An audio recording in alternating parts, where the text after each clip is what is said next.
तो आतंकवाद की आग में पूरी दुनिया कैसे झुलस रही है, ये समझने के लिए इन दो खबरों पर गौर करेंगे। एक तो हमास जो आतंक का कोहराम दिखा रहा है, अंजाम दिखा रहा है, वहीं दूसरी तरफ पाकिस्तान में आतंक का कोहराम हमें देखने को मिल रहा है। इन खबरों का हम रुख करेंगे, पूरा विश्लेषण भी आपके सामने रखेंगे। इजरायल वॉर और गाजा फ्रंट से जुड़े कई डेवलपमेंट पिछले कुछ घंटों में हुए हैं, विध्वंसक हमले हुए हैं। हम अगले एक घंटे में आपको वॉर जोन की हर बड़ी खबर और वीडियो दिखाएंगे और अपने एक्सपर्ट से आगे की तस्वीरों को भी समझने की कोशिश करेंगे। लेकिन इसी बीच पाकिस्तान से भी एक बड़ी खबर सामने आई है। आतंकियों को अपनी स्टेट पॉलिसी के साथ पालने वाला पाकिस्तान फिर से आतंक का शिकार हुआ है। सीमा पार एक मिलिट्री एयरबेस को आतंकियों ने जबरदस्त तरीके से निशाना बनाया।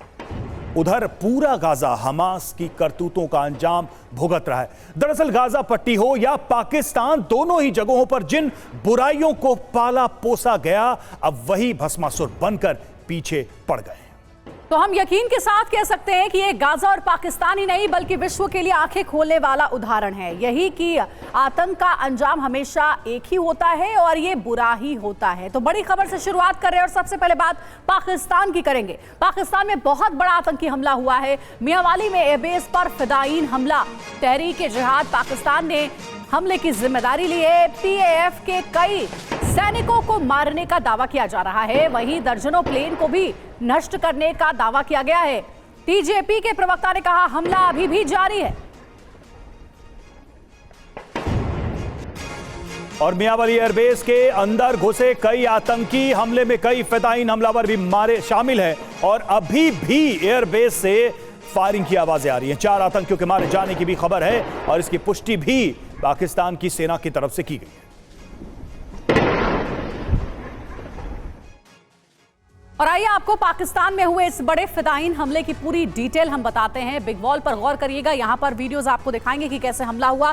सबसे पहले आप देख रहे होंगे यहां पर ये जो वीडियो आपको नजर आ रहा है, ये एयरबेस के अंदर का वीडियो है जहां पर आतंकी हमला हुआ है। कई धमाके किए गए हैं और कहा जा रहा है कि 4 आतंकियों को मार गिराया गया है। किस पर हमला हुआ है? पाकिस्तानी एयरफोर्स बेस पर हमला किया गया है। पंजाब प्रांत का मियांवाली एयरबेस है जहां पर आतंकियों ने हमला किया है। और किसने हमला किया है? तहरीक-ए-जिहाद पाकिस्तान ने इसकी जिम्मेदारी ली है। नया आतंकी संगठन जिसका नाम इसके पहले नहीं सुना गया, उसने इस हमले की जिम्मेदारी ली है और कई सुसाइड बॉम्बर्स एक साथ यहां इस एयरबेस में घुस गए, प्रवेश कर गए और इस हमले को अंजाम दिया। अब तक की जो जानकारी मिली है उसके मुताबिक, और ये भी तस्वीरों में सामने आया है कि उन्होंने दीवार फांदकर फेंसिंग को तोड़ के यह हमला किया। जी हाँ, तो देखिए दर्जनों छोटे और बड़े प्लेन को नष्ट करने का दावा भी टीजेपी कर रहा है, तहरीक-ए-जिहाद पाकिस्तान। और साथ ही साथ टीजेपी ने दावा यह भी किया है कि अभी भी हमला किया जा रहा है, हमले जारी रहेंगे। कई पाकिस्तानी सैनिक भी मारे गए हैं, टीजेपी का यह भी दावा है, और हमले में कई पायलट्स की भी मौत हुई है। हालांकि सेना की तरफ से इसको कंफर्म नहीं किया गया है, जो दावे अभी तक टीजेपी की तरफ से किए गए हैं। लेकिन अब स्थिति यह है कि पाकिस्तान के अंदर हर रोज ये हमले हो रहे हैं और पाकिस्तान की स्थिति बहुत ही क्रिटिकल नजर आ रही है। हमारे साथ हमारे मेहमान भी जुड़े हुए इस वक्त स्टूडियो में मौजूद हैं। सबसे पहले आपका परिचय करा दें। सुशील कुमार सिंघल हमारे साथ पूर्व राजदूत इस वक्त जुड़े हुए हैं। मेजर जनरल अश्विनी सिवाज भी हमारे साथ इस वक्त जुड़े हुए हैं स्टूडियो में, और कर्नल अनुराग शुक्ला हमारे साथ जुड़े हुए हैं। सिवाज सर, ये जो अटैक है और ये एक सीरीज में हम देख रहे हैं, कल से लेकर अब तक 3 हमले हो चुके हैं, लेकिन एयरबेस पे इस तरह का हमला क्या दिखा रहा है, क्या साबित कर रहा है? पाकिस्तान की सेना क्या खुद को भी बचाने में सक्षम है ऐसे आतंकवादी हमलों से? देखो, सच्चाई यह है रवि कि किसी समय में 2013 में जब हिलेरी क्लिंटन पाकिस्तान में आई थी as a secretary of state, तो उसने ये कहा था कि अगर आप अपने कोर्टयार्ड में सांप पालेंगे और ये सोचेंगे कि आपके नेबर कोई डसेगा, एक दिन वो आपको डसेगा। और यही आज हो रहा है पाकिस्तान में। जिस आतंकवाद को उसने पाला, आज वही उसके ऊपर स्ट्राइक कर रहा है। चाहे तहरीक-ए-तालिबान पाकिस्तान हो, जो बहुत बोल्ड हो रहा है, इसी प्रकार से जो पश्तून हैं खैबर पख्तूनख्वा में, वो चाहते हैं कि ये इलाका पाकिस्तान के साथ मिले, शरिया लॉ आए, वो डूरल लाइन को नहीं मानते। अब ये एक नया ग्रुप जो टीजेपी, जिसने मियाँ वाली एयरफोर्स स्टेशन पे एक प्रकार सुसाइडल अटैक किया। मैं ये बताना चाहूँगा अपने दर्शकों को कि ये मियाँ वाला जो एयरबेस पंजाब में, ये बहुत ही एक प्रकार से इंपॉर्टेंट एयरबेस है पाकिस्तान का, और इसकी सिक्योरिटी बहुत ज़्यादा पुख्ता है। मगर इसके बावजूद टीजेपी जो एक तहरीक-ए-जहाद पाकिस्तान, एक नया ग्रुप, उसने ये हमला किया। और इसके अंदर सुनने में आया 15 से 20 जो एयरफोर्स के कर्मचारी वो मारे गए हैं, 4 से 5 एरोप्लेन जो एयरक्राफ्ट थे उनको भी डैमेज हुआ है, और ये लड़ाई अभी चल रही है। तो सच्चाई ये है, एक के बाद एक आतंकवाद के हमले पाकिस्तान में हो रहे हैं, और ये इसकी वजह यही है कि पाकिस्तान ने जो बीज बोया था आज वो आतंकवाद के रूप में फल बन के उभर रहा है। सही कहा सर आपने कि पाकिस्तान वही जमीन है जहां पर आतंकियों को पाला पोसा जाता है, और आज पाकिस्तान उन्हीं आतंकियों के हमले का दंश भी झेल रहा है। इस बीच एक और अपडेट है, हमला करने वाले आतंकी संगठन टीजेपी का दावा है पाकिस्तानी लड़ाकू विमानों को तबाह किया गया है। ये टीजेपी का दावा है। ट्रेनर जेट को भी निशाना बनाया गया है, एक पाकिस्तानी टैंक भी हुआ है बर्बाद। तो देखिए, टीजेपी तो बड़े बड़े दावे जरूर कर रही है, लेकिन पाकिस्तानी सेना की ओर से ऐसे किसी दावे को भी क्लियर नहीं किया गया, खारिज किया गया। बल्कि हाँ, इतना जरूर है कि कहा गया है कि 3 आतंकियों को मार गिराया गया है। तो टीजेपी का दावा है कि एक पाकिस्तानी टैंक भी बर्बाद हो गया है इस पूरे हमले में। और वहीं फेंसिंग को काटकर अंदर घुसे पाकिस्तानी आतंकी, हमले के बाद पाकिस्तान में हाई अलर्ट है। पाकिस्तान में सभी एयर बेस पर अलर्ट घोषित कर दिया गया है। मियांवाली की तरफ जाने वाले रास्ते बंद कर दिए गए। मियांवाली में हेलीकॉप्टर से सर्च किया जा रहा है, हवाई सर्च किया जा रहा है इस वक्त, और यह देखने की कोशिश की जा रही कि आसपास कहीं आतंकवादी और ना छिपे हों। अभी भी ये सिक्योरिटी फोर्सेस और पाकिस्तानी आतंकियों के बीच लड़ाई चल रही है, वहां पर एनकाउंटर चल रहा है। एक और अपडेट जल्दी से आपको दे देते हैं। मियांवाली एयरबेस इलाके में तलाशी अभियान जारी है। हमले पर पाकिस्तानी सेना का पहला बयान भी सामने आया, जिसमें पाकिस्तानी सेना ने कहा है कि हमले में 3 लड़ाकू विमानों को नुकसान पहुंचा है, और हमले के बाद एयरबेस में सर्च ऑपरेशन जारी है।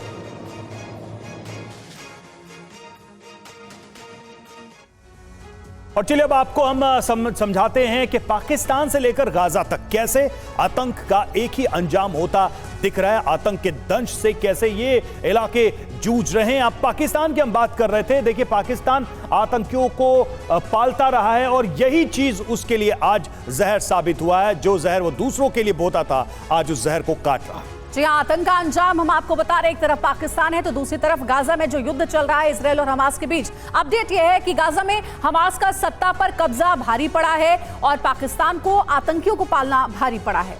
बिल्कुल। और देखिए, भारत में कई आतंकी हमले पाकिस्तान ने करवाए हैं, यानी कि अपने पड़ोसी देश को डिस्टर्ब करने, नुकसान पहुंचाने के लिए इन आतंकियों को पाला गया, और इनके माध्यम से ये हमले करवाए गए। ये बात कहीं किसी से छिपी नहीं। वहीं गाजा की अगर बात करें तो गाजा में इजरायल पर आतंकी हमला किया गया, और गाजा में पूरे गाजा की तबाही का कारण भी आतंकी ही बने हैं, जो हमले लगातार किए जा रहे हैं। वहीं दूसरी तरफ पाकिस्तान में भी देखिए, पूरा पाकिस्तान इस वक्त तबाही की कगार पर है। लगातार आतंकी हमले हो रहे हैं, और देखिए, आम नागरिकों की बदहाली इस वक्त सामने है, और उन सब के बीच आतंकवादी भी लगातार हमले कर रहे हैं, जिसमें आम लोग भी मारे जा रहे हैं। जाहिर है गाजा में भी यही हाल है, आम लोगों की जान जा रही है, और वजूद ही खतरे में इस वक्त गाजा कहा गया है। हालात यहां पर बहुत ही ज्यादा खराब बन चुके हैं। तो आतंक का अंजाम चाहे गाजा हो या पाकिस्तान, दोनों ही तरफ एक ही तरीके का नजर आ रहा है। और साथ ही साथ आपको यह भी बता दें कि लेबनान की धरती पर इजरायली अटैक भी हुआ है। ये एक बड़ी खबर मिल रही है जिसका रुख कर रहे हैं हम। लेबनान से हो रही थी हमले की कोशिश, एंटी टैंक मिसाइल अटैक की कोशिश को आईडीएफ ने नाकाम कर दिया है। याफाच इलाके में इजरायली हमला हुआ है। शलोमी में भी एक घुसपैठिए को मार गिराया गया है।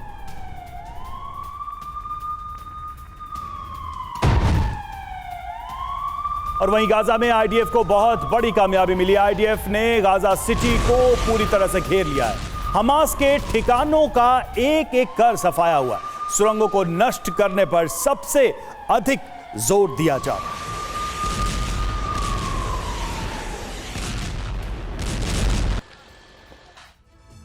और आइए देखते हैं कि गाजा में इजरायली सैन्य ऑपरेशन को लेकर के लेटेस्ट अपडेट अब तक क्या क्या है। सबसे बड़ी जानकारी जो मिल रही है वो ये कि हमास का जाना तय दिख रहा है। ये आईडीएफ की ओर से दावा किया जा रहा है। गाजा सिटी की पूरी तरह से इस वक्त घेरेबंदी हो चुकी है और अब इजरायली फोर्स गाजा सिटी पर कंट्रोल की कोशिश करेगी।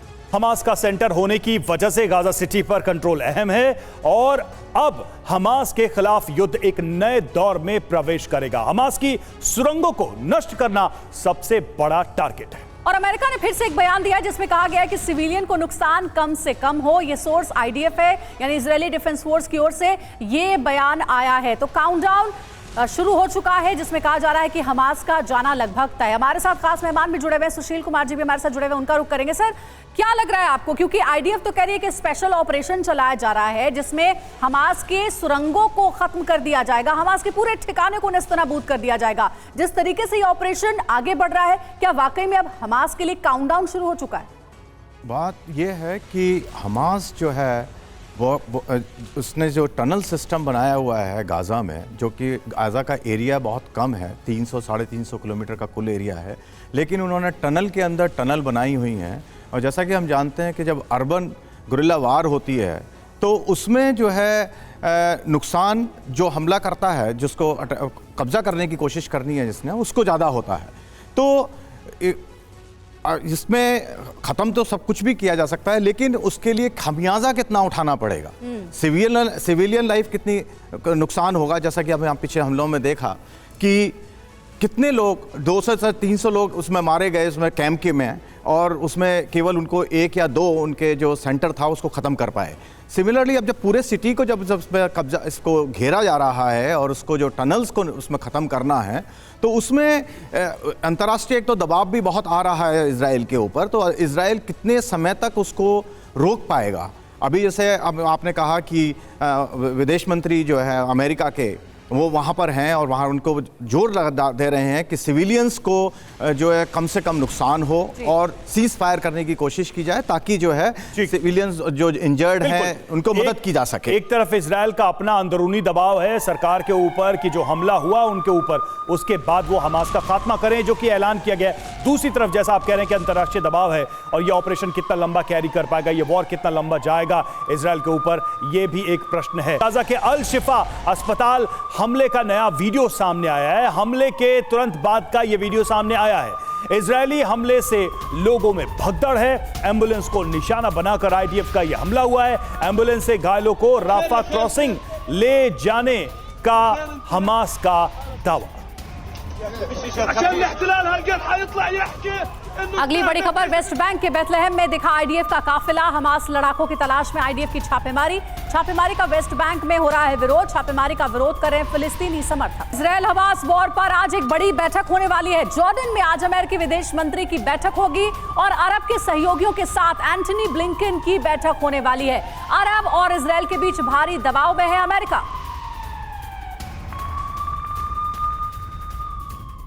तो अमेरिकी विदेश मंत्री की अगुवाई में आज होने वाली बैठक से जुड़ी बाकी डिटेल्स, बाकी जानकारियां हम आपके सामने रखने जा रहे हैं, आपको बताने जा रहे हैं बिग वॉल के माध्यम से। समझते हैं इसको जल्दी से।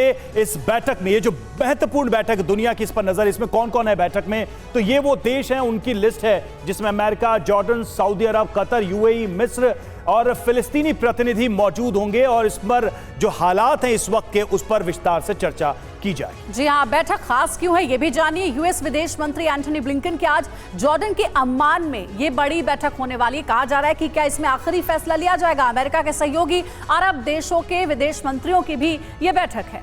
और ब्लिंकन के साथ बैठक का एजेंडा इजराइल हमास वॉर। जी हां, इस बैठक का मुख्य एजेंडा यही है। और इजरायली लीडर से मिलने के बाद जॉर्डन पहुंचे हैं ब्लिंकन, तो इसका भी मतलब है कि इजराइल का भी कहीं ना कहीं व्यू पॉइंट यहां पर उनके माध्यम से आ सकता है। दबाव लगातार बनाया जा रहा है अमेरिका के ऊपर, जिसमें अरब देश तुरंत सीज फायर के लिए बना रहे हैं अमेरिका के ऊपर दबाव, जिसमें अमेरिका ये कह भी रहा है कि अगर हो सके तो इस युद्ध की जो गति है वो धीमी भी की जाएगी, जिसके बारे में इजराइल से लगातार बातचीत की जा रही है।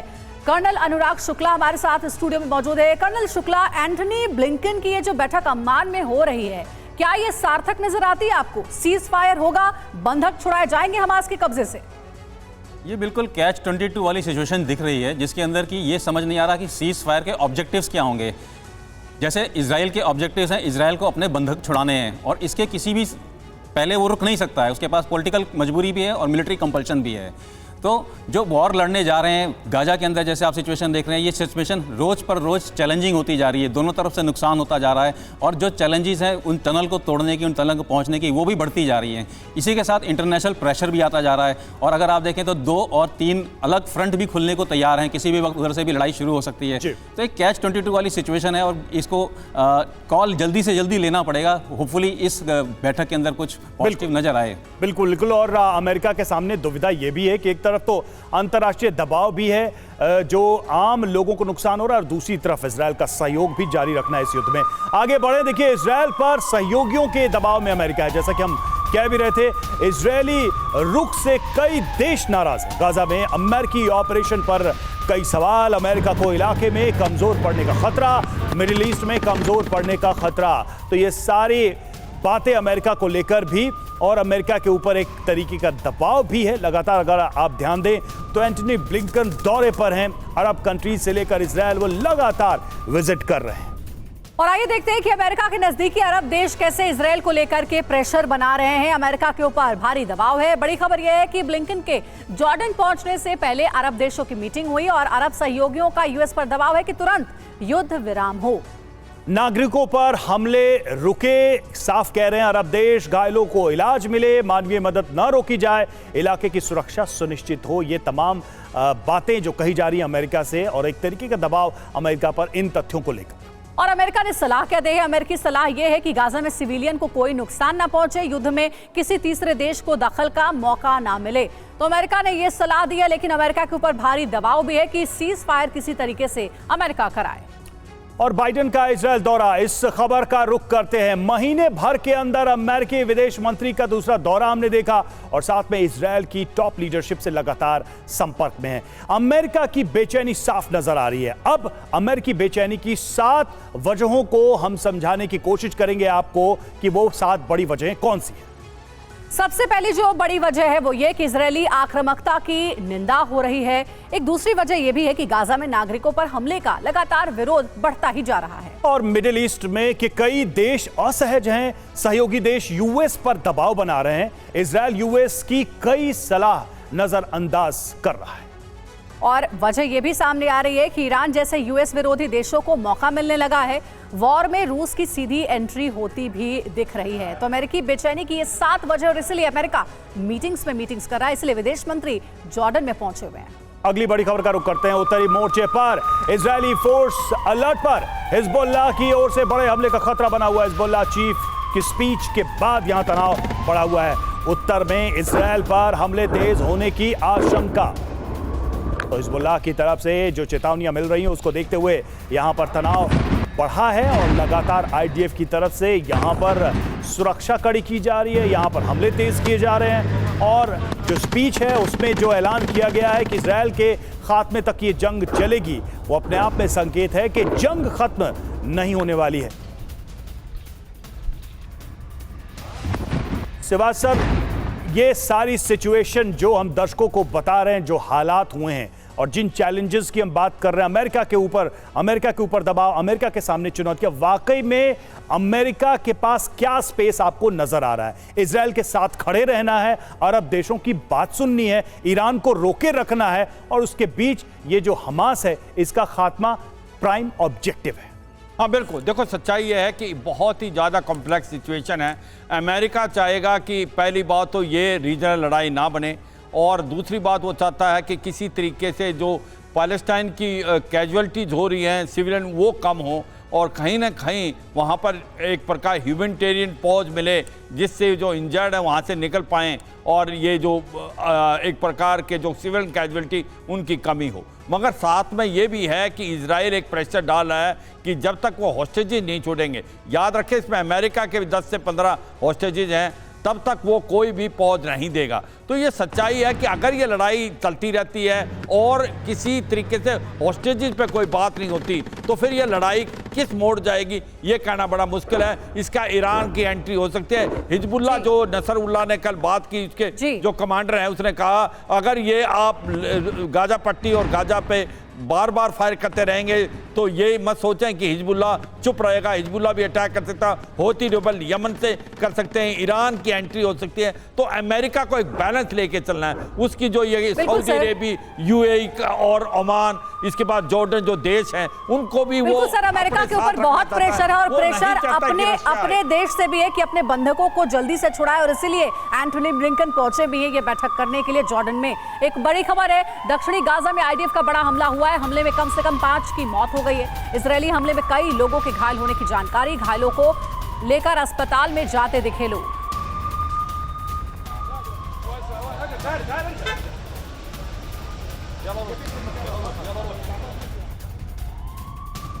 और दक्षिणी गाजा में इजरायल की इस बड़ी एयर स्ट्राइक की और डिटेल्स क्या हैं उस पर जल्दी से हम नजर डालते हैं, क्या क्या बड़ी जानकारियां सामने आ रही हैं। देखिए, दक्षिणी गाजा में हमास के ठिकानों को टारगेट किया गया। स्वास्थ्य मंत्रालय की तरफ से बात कही गई। खान यूनिस राफा के पूर्व में यह हमला किया गया है। जी हाँ, साथ ही हमले में 5 लोगों की अभी तक मौत की अपडेट मिली है और काफी सारे लोग घायल भी बताए जा रहे हैं। गाजा में 7 अक्टूबर के बाद अभी तक जो मौत का आंकड़ा है वो है 9,200 का।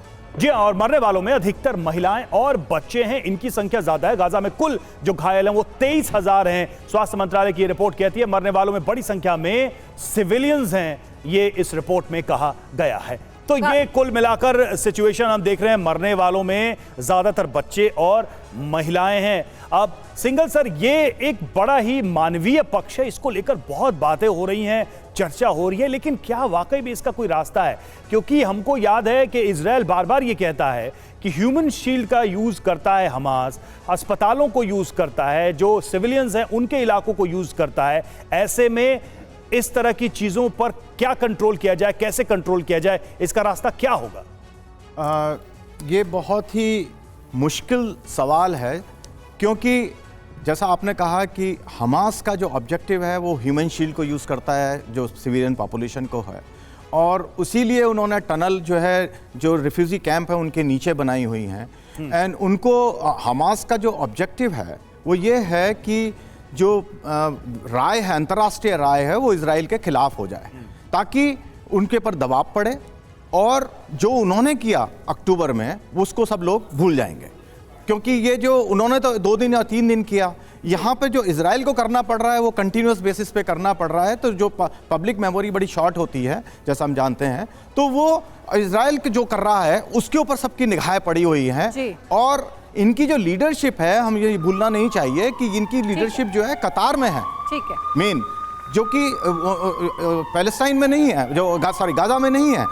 तो उनको खत्म करना लीडरशिप को बड़ा वही मुश्किल काम है। बिल्कुल, मुश्किलें कई सारी हैं और इन्हीं चुनौतियों को पार करके सभी बंधकों को छुड़ाने का सबसे बड़ा चैलेंज सामने है, इजराइल के सामने। ब्रेकिंग न्यूज है, दक्षिणी गाजा में रिहायशी बिल्डिंग पर अटैक हुआ है। इजरायली एयर स्ट्राइक में बिल्डिंग तबाह हो गई, मलबे से निकाले जा चुके अभी तक 17 शव, बड़ी संख्या में इनमें महिलाएं और बच्चे घायल हुए।